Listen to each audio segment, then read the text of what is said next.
audience. So with that, we're going to go ahead and get started. We're going to talk first about what the importance of business decision making is, so that you can understand how it plays a part in what you do and how you do it from every stage of your business. I do want to emphasize that business decision making is important at every stage, not just in the beginning when people stress about what type of entity to start. People, they spend a lot of time thinking about the entity type, the partnerships, LLCs, corporations, what states to start in. We make budgets when we're starting our business, but this isn't just something that we do in the beginning. This is something that you can do at every stage of your business. But some of the things that you will find yourself doing in the initiation stages of getting your business set up is budgeting. You might be making budgets for the next year, the next 6 months to plan out your finances when you get started. You'll be planning certain aspects of the business, whether you're going to do one product line, two product lines, location, things like that. And you're going to want to take into consideration the things that are going to make the most sense to prioritize first, right? That's what we do in the beginning of the business. But when you master business decision making, you also want to consider that as business grows. We're going to talk about leveraging. We're going to talk about expanding, how to franchise and grow your business to multiply your potential income, because you're thinking about growth and you're making good decisions at every stage.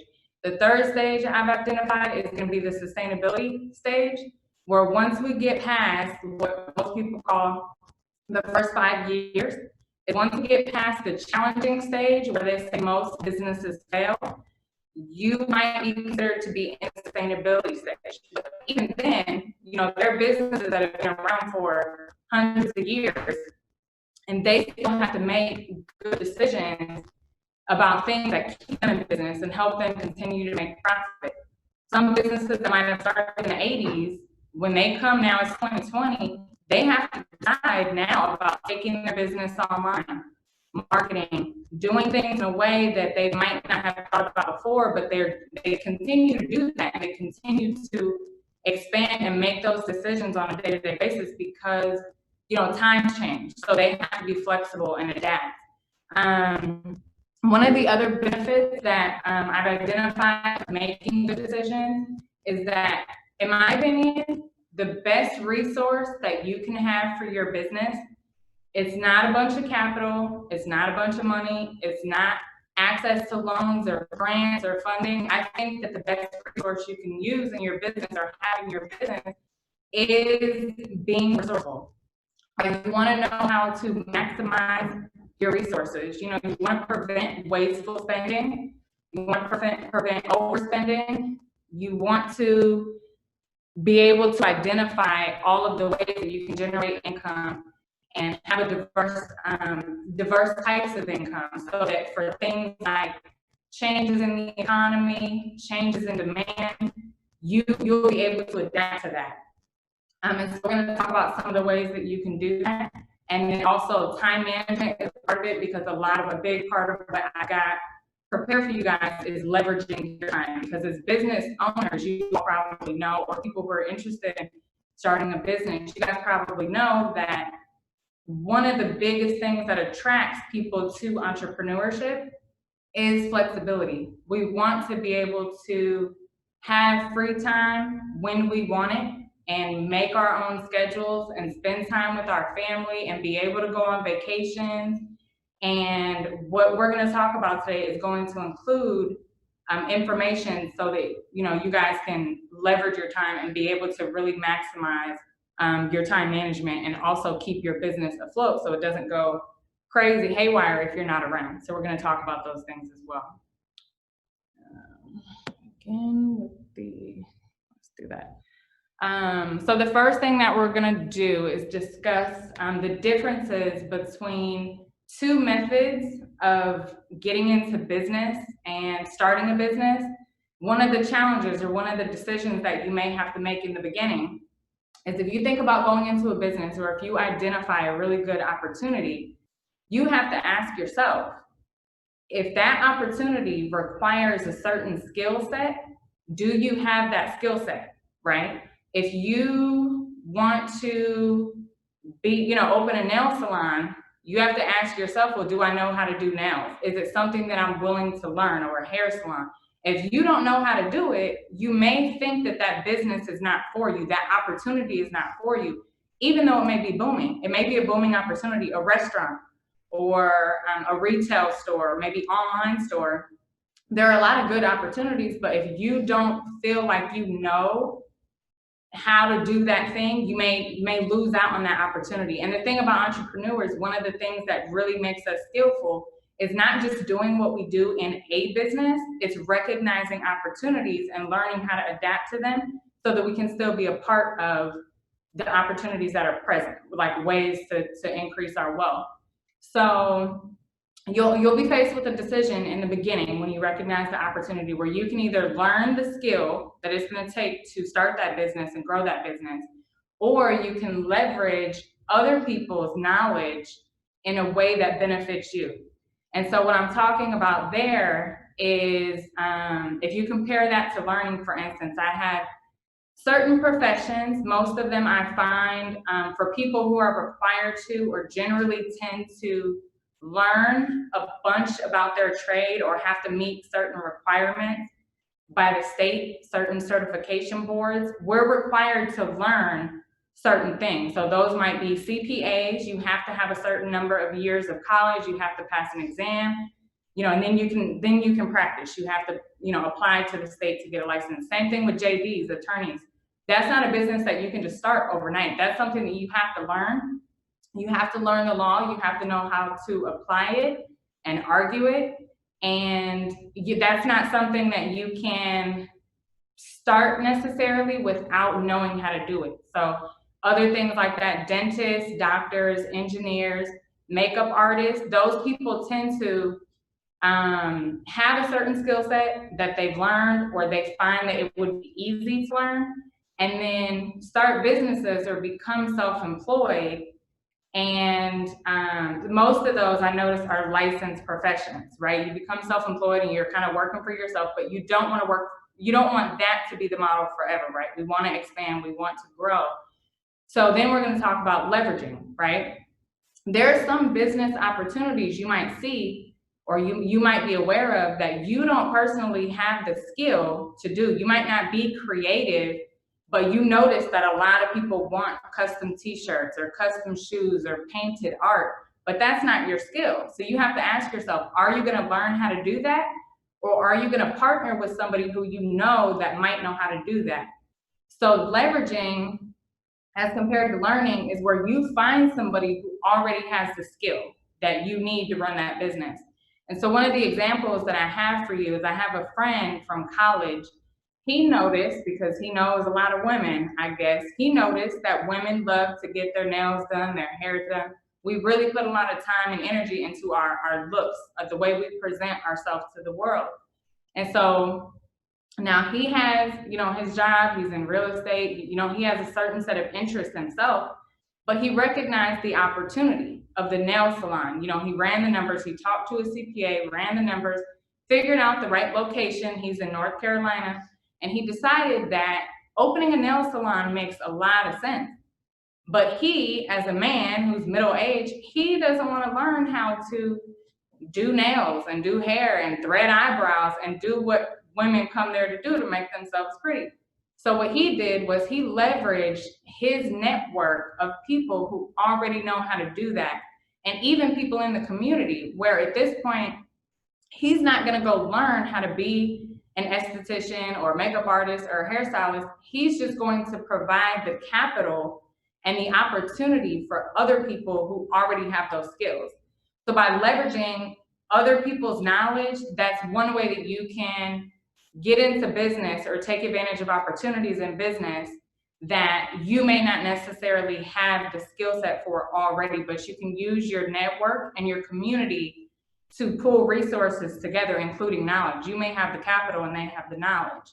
Another way, just as an example, that people can do that is you can start franchises.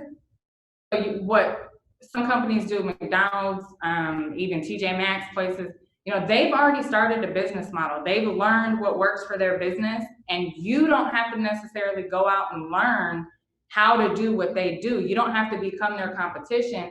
Franchising is a form of leverage because you follow a model that was already set. So you're able to take advantage of the opportunities where there may be demand for a brand or a product that's already been started and promoted and performs well without necessarily going through all the things that they went through when they started from scratch. So franchising is a form of leveraging, what you can consider doing when you're starting a business. You're looking for opportunities to have self-employed income. Partnerships. So if you, and it doesn't have to be either or. So partnerships is, for example, I'm a CPA and I have a certain skill set. But I can only do as one person, I can only do so much. I want to take on every client, no matter if how much they can pay, how little they can pay. I want to help every client, but I still only have a certain amount of time. So by partnering, what I've done with some other CPAs that I know, we started a co-op. And so instead of hiring employees, like there's not just one way to do it. So instead of hiring employees, we all as CPAs have gotten together and said, hey, we can commit a certain amount of time into this partnership from what we already are doing and what we already have on our plates, so that when certain jobs come in, we get jobs under the partnership that may be too large for me by myself. If there's a job that comes in and it might require 100 hours, but it's well worth it, it's high paying, it's a high paying job, I might not want to take that on as a self-employed CPA because I'm not sure if I can deliver the quality to that client. But by partnering with other people who already have the knowledge and already have some resources available, and we're pulling those together, we're able to take on bigger jobs and higher profit engagements, higher profit margin engagements, because we're leveraging each other's knowledge and each other's time. Similar to that, you can talk about getting equity in a business. That's one way of leveraging your capital, where you can contribute it to someone's business and they're doing the work, or they're working with you. And instead of you being the knowledge person or the go-to person or the action person, you've just put the money on their books as, an equity investment. And for you, usually that means either dividends come back to you, or they may pay bonuses out to owners, things like that. So you've created a stream of income for yourself by leveraging what other people do. Those could be the publicly traded large corporations that are on the stock exchange, big names that we all know, Apple. By buying stock in Apple, that's technically leveraging your capital, because you now get a percentage of the equity of that company when they share it, and you're not doing any of the work. You are owning a part of that stock and you've turned your money that you've invested in them into future income, dividends that pay.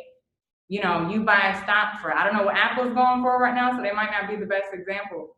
But if you buy a stock, let's say Apple's $100, something easy, $5, a $5 stock, and they're only paying dividends of 20 cents, right? That doesn't sound like a lot, but 20 cents in a year, or even say 50 cents, $2 a year in dividends. You only bought one stock for $5. In 1 year or 2 years, you've gotten all your money back. And then for the rest of your life, if you wanted to, you could collect those dividends, right? And a big company like that, or even smaller companies or people in your network who may be interested in expanding or starting a business, you can become an equity partner with someone else who's willing to do the work if you, for instance, don't already have the skills or don't have the time. Similar to that is loans. You can provide loans to people and turn the money that you've lent into future income for you. But I do want to emphasize that these two are not mutually exclusive. They don't exist completely independently, because there are ways to do both, right? My example with being a CPA, I have the set of skills, but I also teamed up with other people who also have skills and time, and it allows us to do work and jobs that we would not have been able to do as individuals. I have on my slide here an example of a makeup artist that I know, Lux Artistry. I'm hoping that this will work if I click it. Yeah, so I have an example of a friend of mine who started as a makeup artist. She was interested in being an artist, makeup artist. And she, years ago, more than 10 years ago, I remember she worked at Nordstrom and Sephora and got better at her craft. You know, she started with an interest. She went to go work for a company that was willing to train her and teach her what she needed to know and give her opportunities to develop what she learned and developed her skills. She eventually started her own company, which is Luxe Artistry. But again, she runs into an issue of, you know, during wedding season, there are so many brides, so many bridesmaids, people who need hair and makeup, but there's only one her. So she did a similar thing where she learned, she has her set of skills, but she also leveraged because then she linked up with other makeup artists and was able to expand her company because she leveraged other people who also have the set of skills. And now their brand is at some point, it's Seattle now, but at some point they can put, when they expand to different cities, they can put, you know, the city name at the end of Luxe Artistry and basically market themselves in different cities and different locations as a group, as a company of makeup artists, rather than her just doing it by herself. So I want to emphasize that because a lot of times we have a set of skill. We have, you know, we know what we're capable of, but we also have to always think from all the stages of our business how to multiply what we're able to do, right? And that's where leveraging comes into play. So I want to make sure that that's, you know, you guys understand that that creates opportunity from not just the beginning stages, but even after you're established and after you're thinking about expanding. Some of the things, you know, the benefits I like about leveraging your time and your resources in that way, I find some of the benefits are it allows you some flexibility with your time. Think about when you're the only person who runs your business or knows how to do what you do.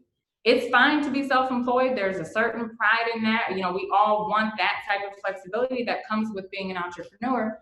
But what happens when you want to go on vacation? If you're gone, say you want to go on a cruise or you want to tour, you know, a Fiji cruise, the islands for 14 days, now your business has stopped for 14 days. Employees don't feel that crunch all the time. Employees oftentimes can leave for 14 days and they have PTO, right? So assuming we're not, you know, the business might not be at the point where you have PTO for yourself, but if you're the only person in your business who knows how to do what you do, when you walk away from that business, you know, business may stop depending on what it is. So certain things, CPA, I can do from a distance. That's the computer, but do I want to do that on vacation? Other things might not, you can't do from a distance. Other things, if you are doing hair or nails or, you know, interior decorating or event planning, you can't always, there are certain times where you kind of need to be there. You need to be engaged with that business.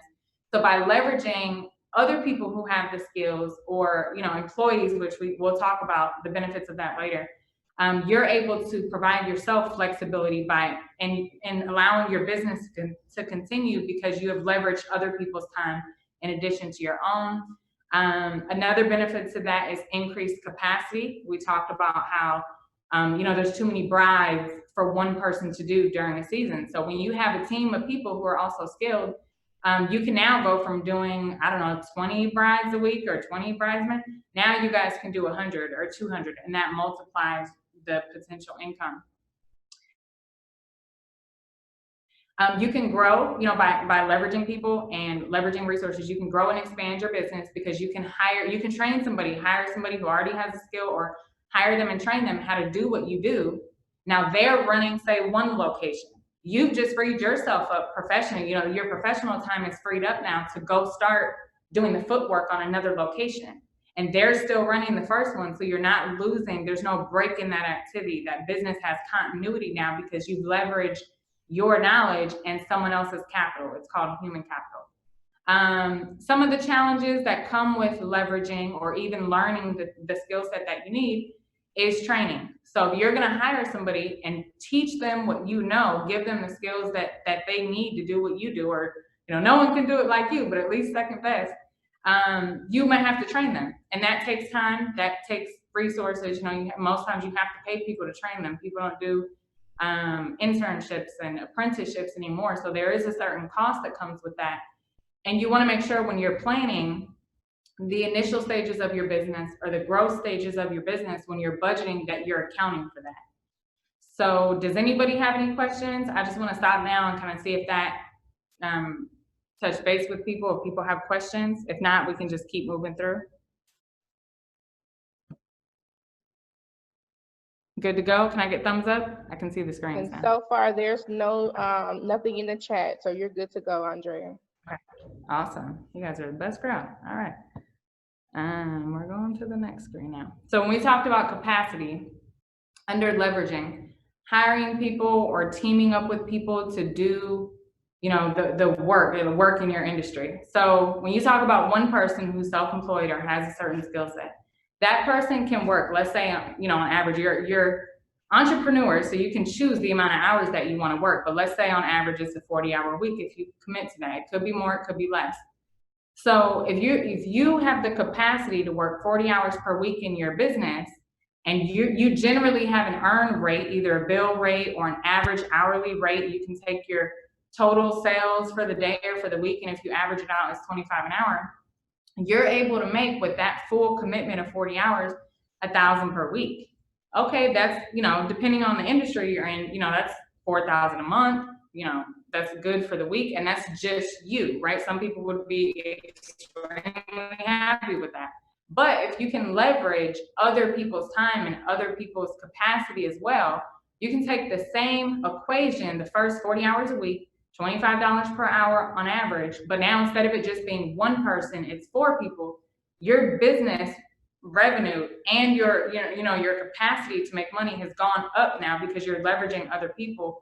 Now you can increase it fourfold or by the number of people. And in the 4 multiplier, the people, that could also be location. You know, you expand locations because you're leveraging. You can't be at every location, so you have to leverage to expand. That's how every business gets as big as they do that are on the stock market and IPO. You have to use other people's time. You know, even though we want to, you know, do it all ourselves because we're capable, we have to learn how to leverage other people's time. One more thing about leveraging I wanted to say. No, so we're gonna move on to delegating. So another business decision that you may be faced with when you're thinking about starting or growing a business is similar to leveraging. We're talking about delegating now. Delegating or doing something yourself. So if you've got it down to the point where you realize that in order to grow, in order to expand your business, you may be really skilled at doing it yourself, but in order to grow, you realize that you have to leverage other people's time. You ask, well, how do you do that, right? You have to make a decision on what things do you delegate, right? And so when you go to think about delegating something to somebody, there are certain pros and cons that come with that and certain ways that we have to train ourselves to think. One of the benefits, obviously, is when you delegate things to people, you free up your time, you free up your capacity to capitalize on your strengths, right? So if there are certain things that you really don't like to do or you really don't want to do, that may be something that you delegate to somebody who may enjoy doing it or might not mind doing it. And now you're free to do the things that you enjoy more or requires higher level thinking or higher level effort. One of the, I guess, psychological challenges that come with delegating and leveraging is the idea of perfectionism. That might be like a con or a challenge for people to really accept, especially women. Sometimes I think we find it hard to delegate things to people because, you know, we know sometimes with our family and our spouses, we let someone do something and they don't do it right? So the idea of perfectionism, we know we could probably do it best, but we let someone else do it. If they don't do it correctly or if they don't do it up to the standard you would, we start thinking, well, maybe, you know, I should just do it. You think maybe you should do it yourself because you're the best person for the job, right? You know how to do it best. But the question is that job best for you? You may know how to do it. If we're using percentages, say you know how to do something in your business, say it's, you know, a tax return. I can probably do a tax return, no question, easy, going through all the processes. For me, it might not be that challenging, it might not take that long, and there will be fewer mistakes. I can walk a tax return from the preparation stage to the review stage to the out the door stage. But if I go to leverage and delegate that job, portions of that job to someone else, I have to develop a process, or I have to realize that they might not do it exactly the way I do it, and I may find, mistakes. You have to create a process now to manage the jobs that you delegate, manage the things that you give to people, so that if I give someone a tax return to prepare, I can't just let them go through the whole process. I have to come in at some point and review it before it gets sent out the door to the client. So I ask, I'm good at the job, but is the job the best job for me? Because I can let them do the tax return and I can go somewhere else and market. Maybe they don't have the skills to market and network with people, but I want to be there to represent the brand and do the marketing while they're working on the administrative things, right? That's delegating and leveraging someone else's time. And that, again, that frees you up to do the things that you are better at. For some people, if you're good at small talk and communicating with people and networking with people, you want to free yourself up to do the things that you're best at and allow someone else who may have the interest already or the skills to do the things that you can delegate to them. Another thought about that too, when it comes to delegating, is not just like delegating to employees, but also think about outsourcing, right? Outsourcing is a form of delegating, because if you are required, every business owner is required to file a tax return. If you're required to file a tax return, but you don't know how to do it, we go back to the first question. Well, you have a choice. Are you gonna learn the basics or the complexities of doing the tax return for your entity type? Either you're self-employed, Schedule C on a 1040. Some people don't even know what Schedule C is, so they have to ask themselves, are they gonna learn this, or are they gonna delegate it to someone who already has the skills, to their accountant? Or web designing. If you don't know how to design a web page, but you need one, you may want to think about delegating. So it doesn't just mean in your business, that could also mean outsourcing to other people. Again, one of the cons with that is that it may require training, right? If you're not outsourcing to somebody who, is not a part of your firm or already has the skill, you may need to train somebody in your firm to do things. Going back to the tax return example, I may need to train people before they can do a tax return. If they don't already have the skill or the knowledge, they're going to need to be trained to go through the steps of gathering the documents, setting the processes up for how, we process them in the firm, and then doing a self-review, right? Like teaching them things to look for that may be higher level thinking of, they might not have the knowledge, but it's going to take me time to train them, right? Like you have to train them. In other businesses, same thing. If you're a line cook or you own a restaurant, you hire a cook. They might be a cook. They may have the skills or the certification, but if you're making sushi, and they've never made sushi, but they have the fundamentals, you can train them and teach them what they need to know to make the sushi now, so that you don't have to make sushi. You can now go, let's say, work on another restaurant, right? Because we want the skills here, the decisions that we make, to constantly lead us to expanding and growing our business.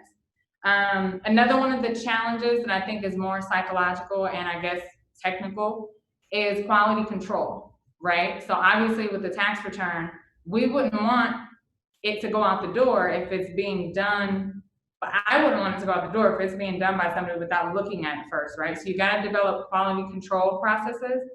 And let's say, like, even if you're in the creative space, if people come to you and they want custom tennis shoes, you could probably make them to the highest quality, right? You're the most skilled person, you're the best person. But if you're networking with people who also have the skills and they make the shoes, it might not be the way you would have done it or 100% the same as how you would have done it. But as long as there's a system in place, you have to develop to make sure that you meet that those shoes, before they get sold or delivered to the customer, that they meet the level of quality that your company wants to provide, because you want to delegate, you want to leverage, but you don't want to lose out on quality. The third one I think is sometimes considered a con, just because it takes time to build, is a team and trust. Having a team of people that you can trust, right? That includes employees, that includes partners. If you're thinking about going into business with other people, you want to have identified people that are trustworthy, who are hardworking, who are committed to the idea, and people that you can trust to get the job done. Some of the pros, again, going back to delegating, to me, I'll say this, and I hope this sticks with you guys. Delegating is better than delaying, right? So when you go to think about everything that might be on your plate, and you know the benefits of delegating it to someone else, but you also know the cons, some of the drawbacks may be the lack of quality or not having it done the way you would do it. But if you have too much on your plate, not just for what you're doing now or what you want to do in the future, right? That expansion, that second location, that new product line that you're developing, you don't want the capacity that you have to be stopped. You don't want your momentum to be stopped because of the lack of delegating, right? The lack of not just the team, but being able to unhand some of the work, right? And that might be more psychological, but when we look at it in the sense of quality control, you know, time, things like that, it's better to get it done by somebody else sometimes than to wait and have it done to a level of perfection by you if it's going to take longer to do it or it delays things in the future, right? The potential opportunities you have in the future. Also, again, delegating benefits, it just allows you to focus on higher level tasks where other people may not have that level of skill yet. And it also provides you the personal and professional freedom, which we discussed. The other question you have to ask yourself is basically, if you're not going to delegate it and you're going to do it yourself, you may have, you have to ask yourself, do you have the set of skills that it takes to get the job done? And one of the examples that I have for you is, it's called Forever Flowers by Brittany. I'm clicking the link here. Oh, geez, I know I was going to show my Facebook. So Forever Flowers by Brittany. This girl, actually, Niece, do you kind of want to talk about her and what she did with the flowers, how she learned how to do them or not yet? Well, here, I'll talk about it. Just wait till you're first. So basically what she did, yeah, so she did not know how to make, let me find a good picture of where's her pictures at, Niece? Show me how to use this computer. Where's her flower pictures? Like right here. Yeah, okay, here, good. So what she did, she noticed that, this certain trend was getting popular and people really, like, let's say weddings, people spend a lot of money on flowers at weddings that get thrown away if they're real flowers. So she realized an opportunity for a business that she could create for herself by not using a skill that she already had, but by picking up a new skill, learning how to make these custom flowers, these flower bouquets that are not real flowers. I think they're made from ribbon and other materials. So she went out and learned how to do it, made that commitment, got the skill, and then basically she does the work at this point. She takes the order, she makes the flowers, she delivers them to the customers. But she got to a point in her business where she had too many orders. She was too successful and she couldn't keep up. And so you have two choices when you get in that situation. You can either raise your price or you can hire people or leverage other people who have the skills and share the profit. So what she did, I think her response, because she wasn't able to act quickly, was she raised her price, or she changed her price for market fluctuation. But another consideration there, though, is in response to, having too many orders and not being able to do it yourself, you can either raise your price, you can network with other people, link up with other people, but then you ask yourself, well, how do you respond quickly and adapt quickly and have a team of people? You can't find that out of nowhere, right? So an important thing to note is you should always be open to nurturing, identifying, even grooming to some degree, people who may be assets to your business, who may be able to help you. If you notice somebody's potential, you may want to, even if it's not expected, they're going to join you or help you right in the moment. You can always right here. Well, yeah, I'm going to mention that. So you, what was the thing? Basically. So so going back to my niece just informed me, because this is her friend. She let me know that when she raised her price by not having her team of people that she could kind of work with her, leverage other people's time. She raised her price, and that caused her to lose customers. So her response, one of the 3 responses, was to raise her prices because she didn't already have a team of people. But one way to make sure you do have a team, or you do have people that you can leverage when you need to, is to always have a pipeline. You want to develop a pipeline of people who may be in your industry or beneficial to your business. So me as a CPA, I want to go to client events or events where I can meet potential clients, but I also want to go to events where I meet other CPAs, because I can identify individuals who have potential to be in my leverage and delegating pipeline in the future. Another thing about doing it yourself is, obviously there's the con of having limited capacity. There's only so much one person can do. Again, if you're the only person in the firm who's doing the work, or in the business who knows how to do, who has that skill to make the flowers or to make the food, what happens to the business when you step away, right? You lose some of your personal freedom, because if no one else knows how to do it and you're not doing it, then, it's probably not going to get done.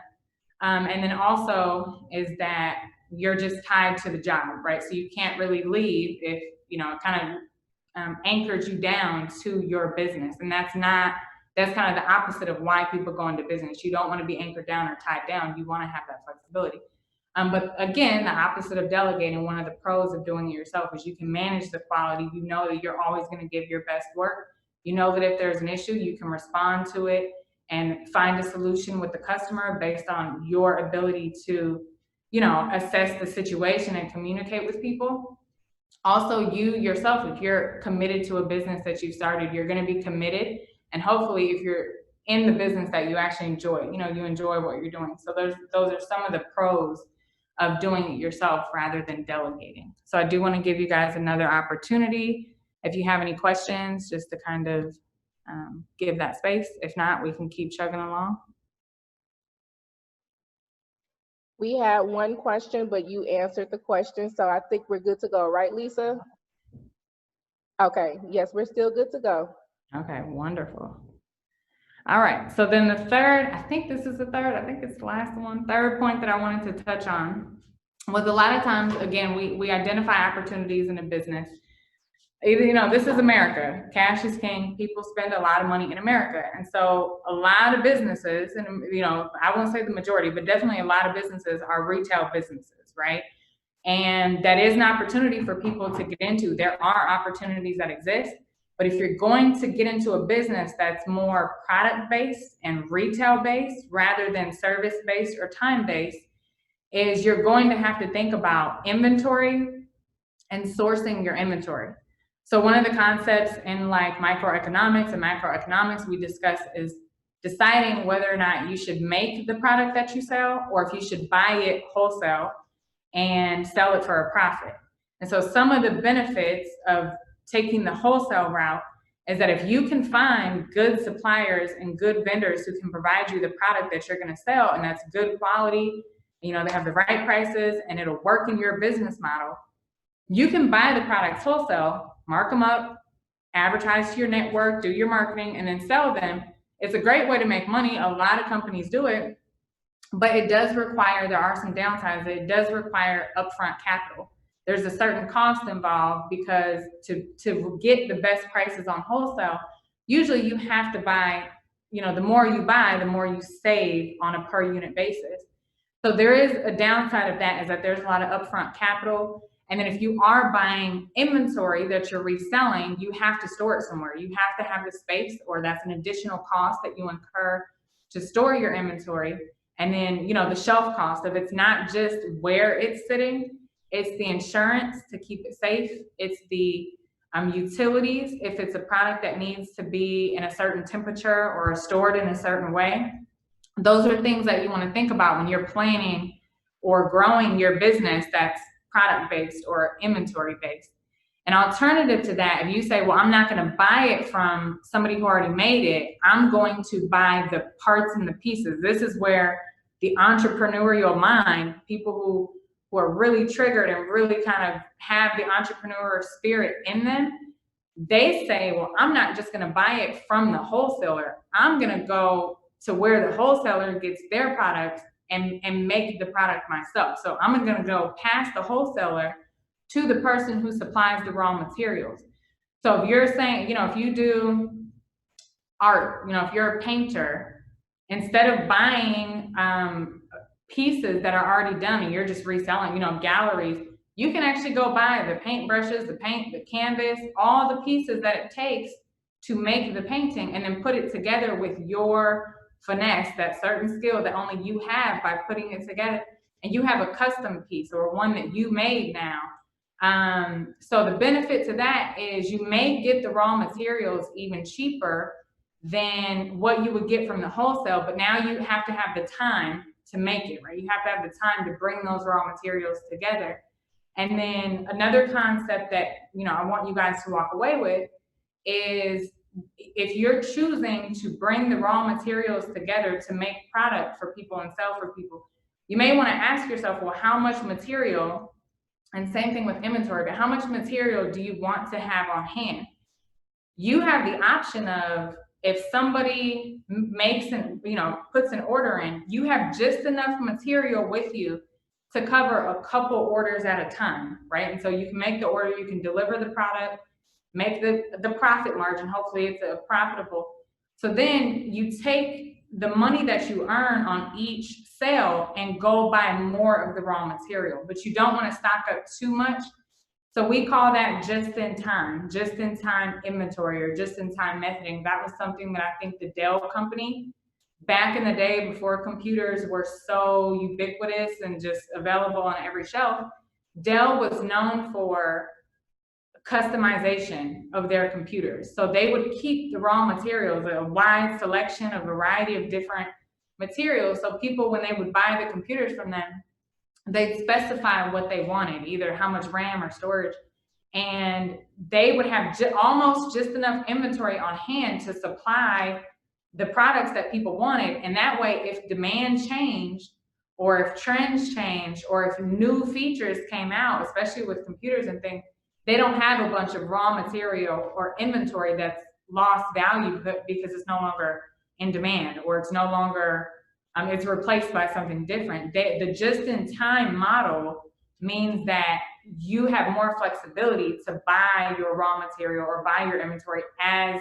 in a shorter time frame. So as things change, you're adapting to the market and being able to deliver those products based on not having overstock and having the financial capital and the flexibility to do that.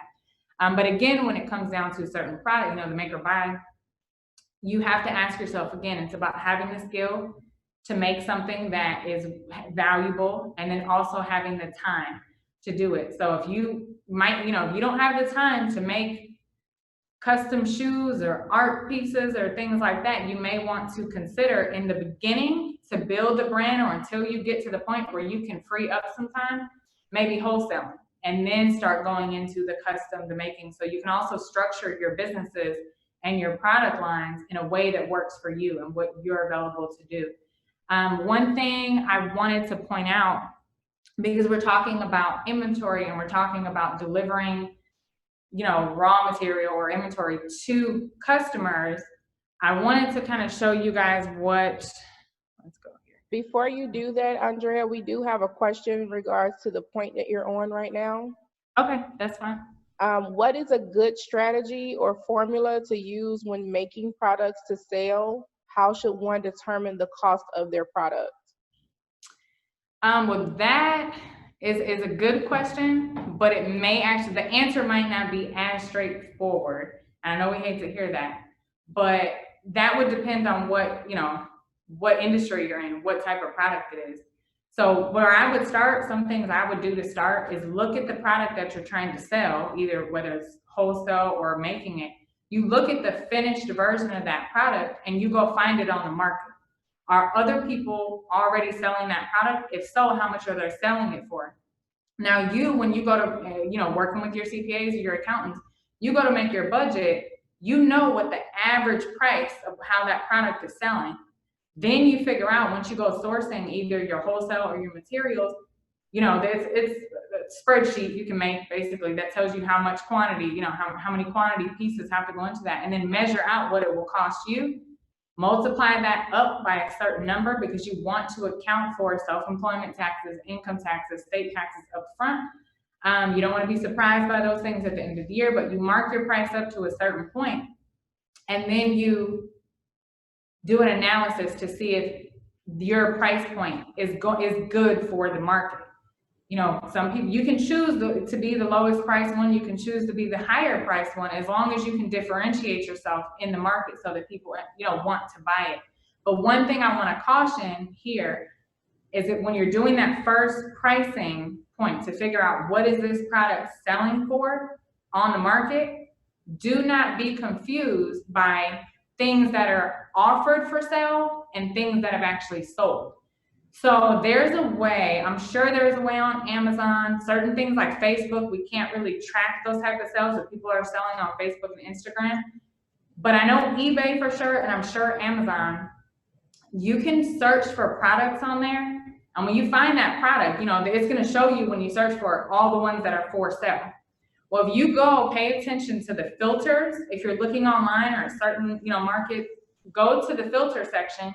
I know eBay can do this, you know, Amazon, I'm not 100%, but I'm pretty sure it seems like they would, is you can actually filter it to only show you products that have already sold, right?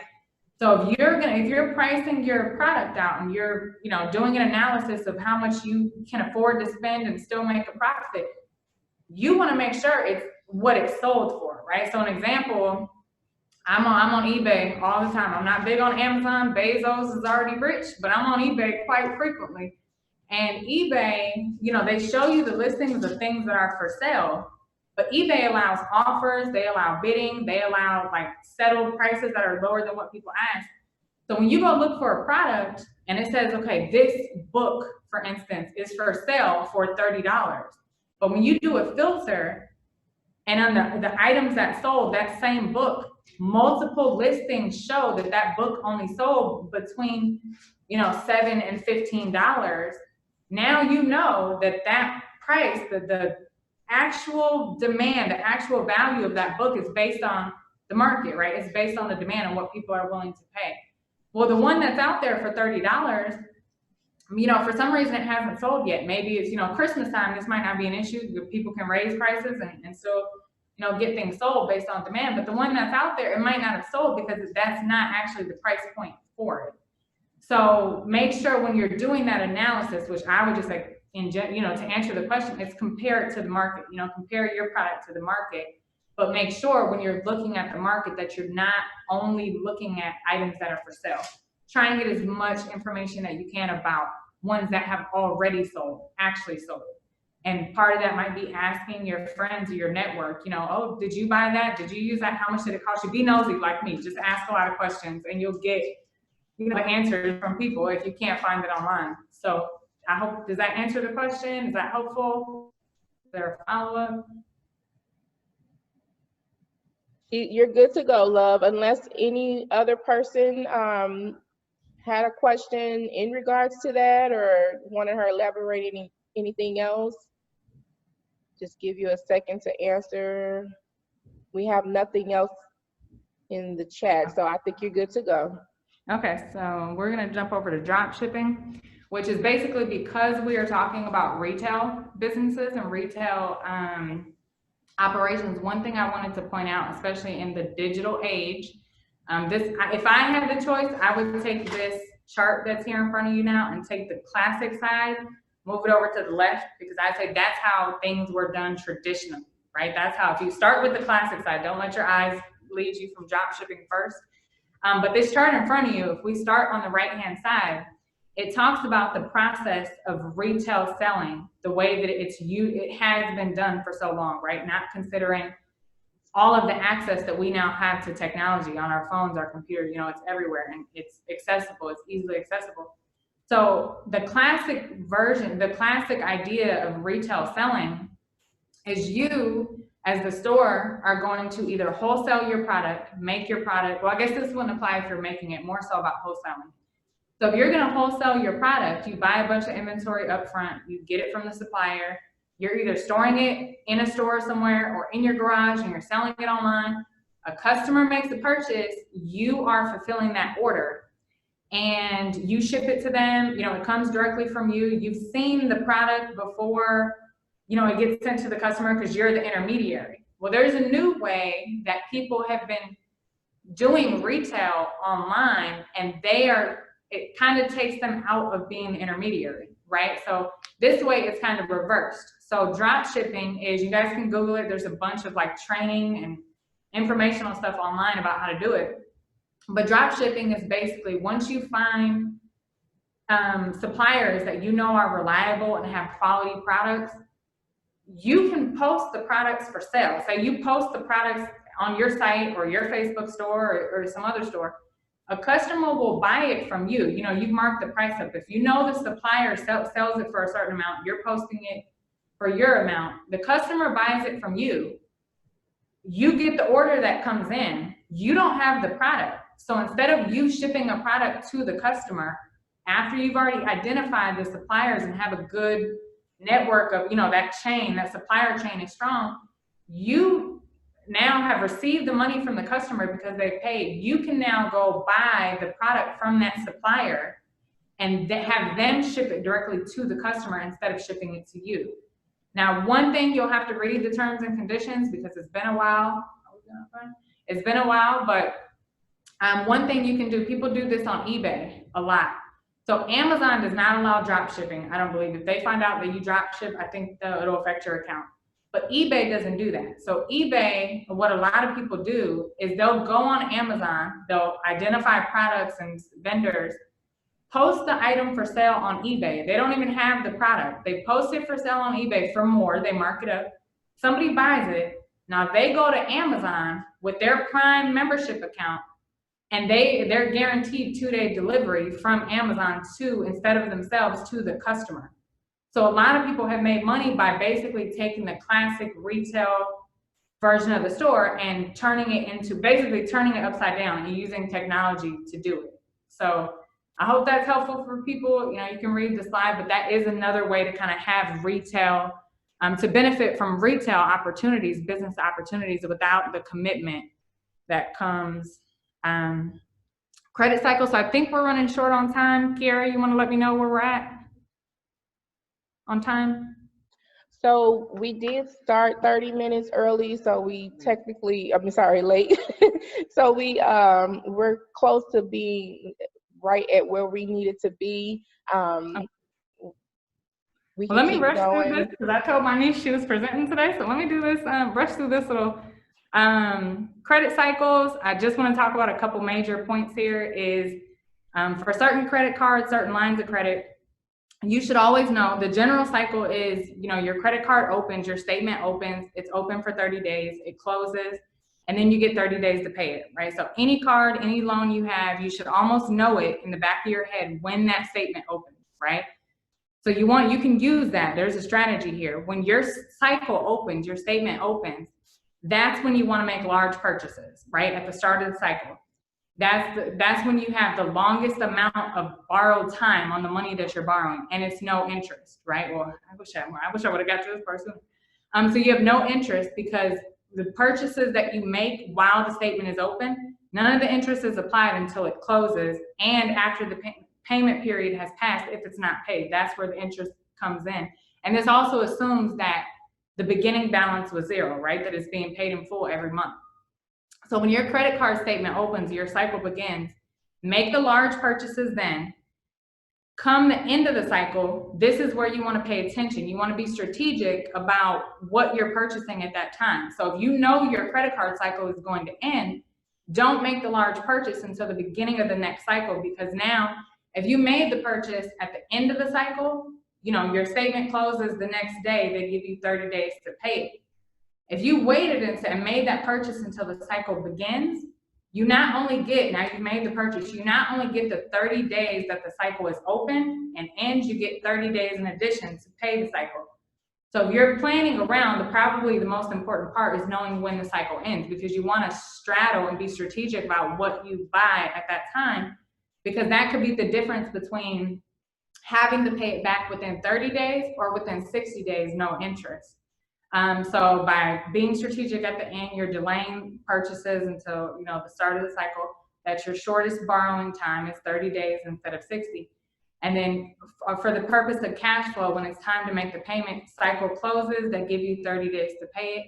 Ideally, as long as you're good with your cash flow, you're good with, you know, making sure you're not late and you're actually getting the payments made, you make the payment right before the payment period ends, because that gives you the longest amount of time that you've borrowed the money and the longest float time, and you've kept your cash that much longer. So if it's sitting in an account where you get some interest on it, it's in there as long as possible to earn more interest before you use it to pay. This was an example of the cost of credit. APR, just for example, a 24% APR, a daily rate of what you, or a daily cost of what you might pay on a $1,000 outstanding balance or a $10,000 outstanding balance daily. 66 cents doesn't sound like a lot. You know, $6 daily on a 10,000 balance doesn't sound like a lot, but when you add that up monthly or annually, you know, we might have to consult about this individually because I know we're coming to a close, but just understand the cost of credit and using strategic timing and knowing how much these things actually cost you by understanding your APR. And then this is information about our group. Go to arcpagroup.com. Kiera, do we have 5 or 10 minutes for the next? Yes, ma'am. We can squeeze her in. Are you meaning our attendees?